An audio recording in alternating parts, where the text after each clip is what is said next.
Ender's Game, a First Chapter Friday read-aloud video with the Word Nerd. Today, as you listen, watch for the story quote that will appear on screen. Write it down word by word, and then follow the instructions given to you by your teacher. Stay all the way to the end to see if you've written it down correctly.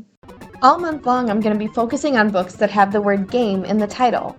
The Hunger Games, The Inheritance Games, The Weston Game, Ender's Game, and Change the Game.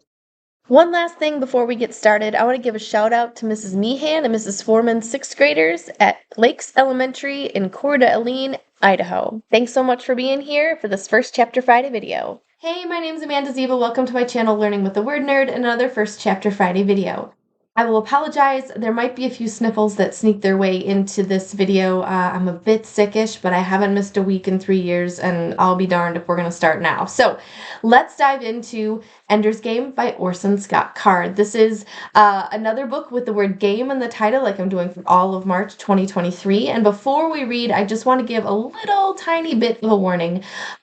This book was originally published in 1985, and much like many of the other books, movies, things that were created and produced in the 80s when I was a kid, shall we say, a little less scrubbed down than things that are produced today. So keep that in mind. If you're rereading it as an adult, there may be a couple things that make your eyes pop open a little bit wider than they did when you experienced it first time.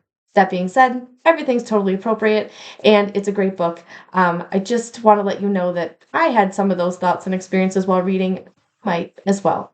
All right, let me read the back so you know what this story is about. Once again, Earth is under attack. An alien species is poised for a final assault. The survival of humanity depends on a military genius who can defeat aliens. But who?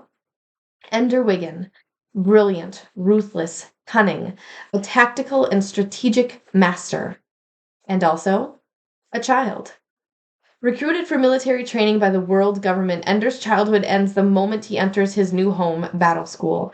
Among the elite recruits, Ender proves himself to be a genius among geniuses. In the simulated war games, he excels. But is the pressure and loneliness taking its toll on Ender? Simulations are one thing.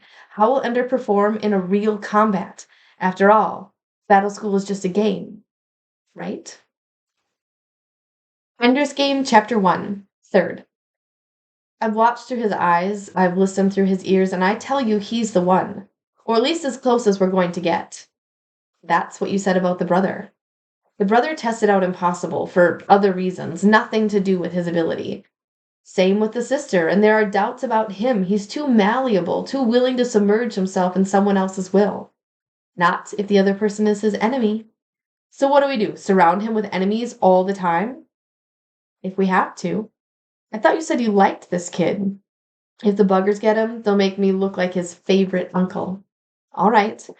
We're saving the world after all. Take him. The monitor lady smiled very nicely and tousled his hair and said, Andrew, I suppose by now you're just absolutely sick of having that horrid monitor. Well, I have good news for you. That monitor is going to come out today. We're going to take it out right now, and it won't hurt a bit. Ender nodded. It was a lie, of course, that it wouldn't hurt a bit. But since adults always said it when it was going to hurt, he'd count on that statement as an accurate prediction of the future. Sometimes lies were more dependable than the truth. So if you'll just come over here, Andrew, just sit right up here on the examining table, the doctor will see to you in a moment. The monitor gone. Ender tried to imagine the little device missing from the back of his neck. If I roll over on my back in bed and it won't be pressing there, I won't feel it tingling and taking up heat when I shower. And Peter won't hate me anymore. I'll come home and show him that the monitor's gone, and he'll see that I didn't make it either, that I'll be just a normal kid now, like him. That won't be so bad. Then he'll forgive me that I had my monitor a whole year longer than he had his. We'll be not friends, probably. Peter was too dangerous. Peter got so angry. Brothers, though, not enemies, not friends, but brothers, able to live in the same house. He won't hate me. He'll just leave me alone. And when he wants to play buggers and astronauts, maybe I won't have to play. Maybe I can just go read a book. But Ender knew, even though as he thought it, that Peter wouldn't leave him alone. There was something in Peter's eyes when he was in a mad mood, and whenever Ender saw that look, that glint, he knew that the one thing Peter would not do was leave him alone. I'm practicing piano, Ender. Come turn the pages for me. Oh, is the monitor boy too busy to help his brother? Is he too smart? Got to go kill some buggers, little astronaut? No, no, I don't want your help. I can do it on my own, you little guy, you little third. This won't take long, Andrew, the doctor said. Ender nodded. It's designed to be removed without infection, without damage, but there'll be some tickling, and some people say you'll have a feeling of something missing. You'll keep looking around for something you were looking for, but you can't find it and you can't remember what it was. So I'll tell you, it's the monitor you're looking for, and it isn't there. In a few days, that feeling will pass. The doctor was twisting something in the back of Ender's head. Suddenly, a pain stabbed through him like a needle from his neck to his groin. Ender felt his back spasm, and his body arched violently backward. His head struck the bed. He could feel his legs thrashing, and his hands were clenching each other, wringing each other so tightly that they arched. "Dee Dee!" shouted the doctor. "I need you!" The nurse ran in and gasped. "Got to relax these muscles. Get it to me now. What are you waiting for?"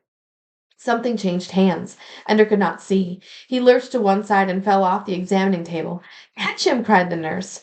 "Just hold him steady. You hold him, doctor. He's too strong for me. Not the whole thing. You'll stop his heart." Ender felt a needle enter his back just above the neck of his shirt. It burned, and wherever in him the fire spread, his muscles gradually unclenched. Now he could cry for the fear and pain of it. "Are you all right, Andrew?" the nurse asked. Andrew could not remember how to speak. They lifted him onto the table. They checked his pulse and did other things. He did not understand it at all. The doctor was trembling. His voice shook as he spoke. "They leave these things in the kids for 3 years. What do they expect? We could have switched him off. Do you realize that? We could have unplugged his brain for all time." "When does the drug wear off?" asked the nurse. "Keep him here for at least an hour. Watch him. If he doesn't start talking in 15 minutes, call me. Could have unplugged him forever. I don't have the brains of a bugger." Ender got back to Miss Pumphrey's class only 15 minutes before the closing bell. He was still a little unsteady on his feet. "Are you all right, Andrew?" asked Miss Pumphrey. He nodded. "Were you ill?" He shook his head. "You don't look well." "I'm okay." "You better sit down, Andrew." He started toward his seat but stopped. "Now what was I looking for? I can't think what I was looking for." "Your seat is over there," said Miss Pumphrey. He sat down, but it was something else he needed, something he had lost. "I'll find it later." "Your monitor," whispered the girl behind him. Andrew shrugged. "His monitor," she whispered to others. Andrew reached up and felt his neck. There was a Band-Aid. It was gone. He was just like everyone else now. "Washed out, Andy?" asked a boy who sat across the aisle behind him. Couldn't think of his name. "Peter?" "No, that was someone else." "Quiet, Mr. Stilson," said Mrs. Pumphrey. Stilson smirked. Miss Pumphrey talked about multiplication. Ender doodled on his desk, drawing contour maps of mountainous islands and then telling his desk to display them in 3 dimensions from every angle. The teacher would know, of course, that he wasn't paying attention, but she wouldn't bother him. He always knew the answer, even when she thought he wasn't paying attention.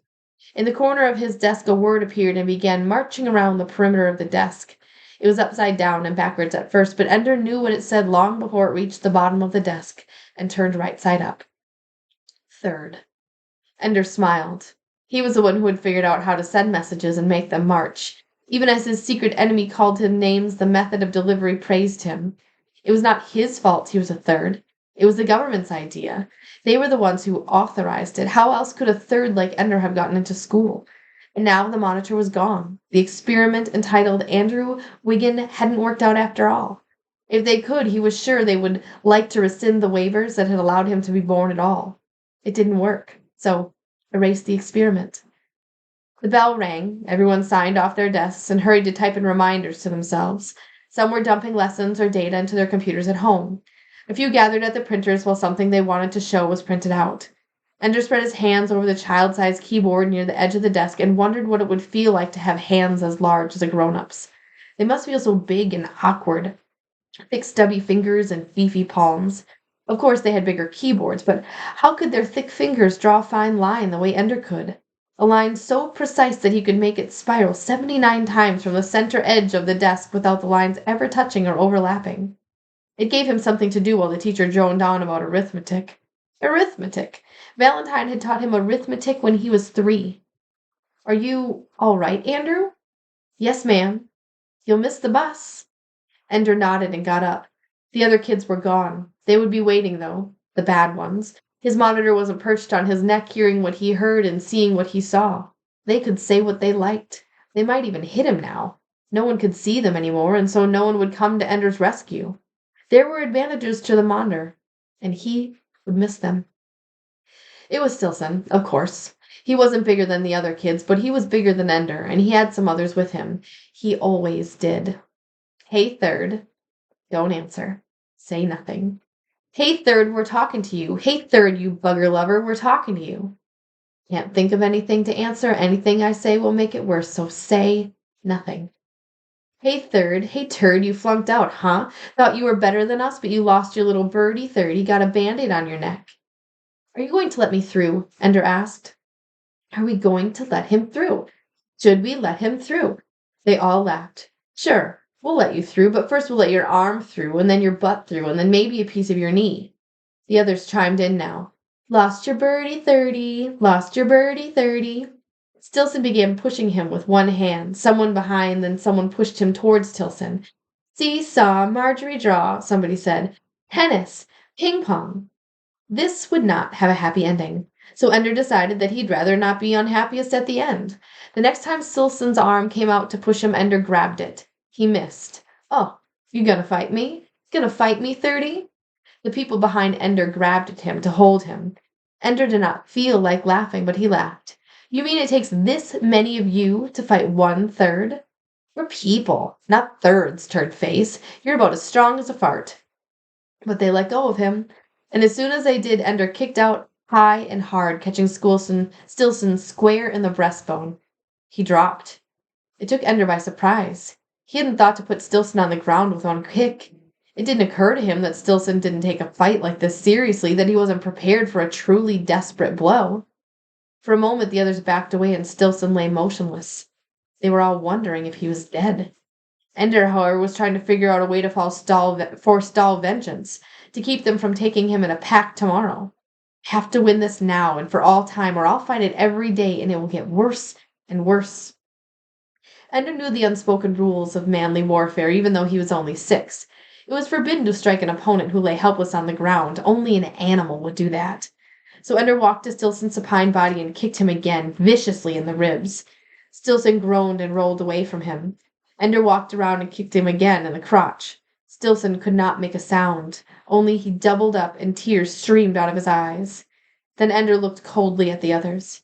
You might be having some idea of ganging up on me. You could probably beat me up pretty bad, but just remember what I do to people who try to hurt me. From then on, you'll be wondering when I'd get you and how bad it would be. He kicked Stilson in the face. Blood splattered from his nose onto the ground nearby. It wouldn't be this bad, Ender said. It would be worse. He turned and walked away. Nobody followed him. He turned a corner into the corridor leading to the bus stop. He could hear the boys behind him saying, Geez, look at him, he's wasted. Ender leaned his head against the wall of the corridor and cried until the bus came. I am just like Peter. Take my monitor away and I am just like Peter.